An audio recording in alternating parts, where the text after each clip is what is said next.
नमस्कार मित्रांनो. 4 जूनच्या प्रोमध्ये श्रीकांतची परवानगी मिळाल्यामुळे चारू जरा जास्तच करायला लागते. श्रीनू त्याच्या खोलीमध्ये अभ्यास करत असतो.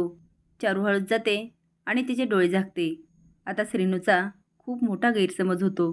तो तिच्या हातावर हात ठेवून म्हणतो, "तू मला भेटायला आलीस ना? हो ना? एवढं प्रेम करतेस तू माझ्यावर?" आता चारू स्माईल करत असते. श्रीनू म्हणतो, "पण मी तुझ्या लायकीचा नाही आहे." खरंच. आता चारू बोलते, "तू इतकं प्रेम करतोस माझ्यावर?" चारूचा आवाज ऐकल्यानंतर श्रीनू तिच्या डोळ्यावरून हात काढतो आणि घाबरून मागे बघायला लागतो. आता मात्र त्याला खूप राग येतो आणि चारूला कळून चुकतं, हा आपल्यासाठी नव्हता बोलत, ओवीसाठी बोलत होता. श्रीनू ओवीकडे जातो आणि पिशवी देत म्हणतो, "हे सामान ठेवून दे." ओवी म्हणते, "पण हे कुठून आणलंस?"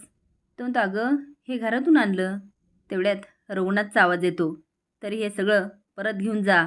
श्रीनू घाबरतो आणि मागे बघायला लागतो. तर रघुनाथ दारामध्ये पिशव्या घेऊन उभा असतो. असेच नवीन अपडेट जाणण्यासाठी लाईक आणि सबस्क्राईब करा. धन्यवाद.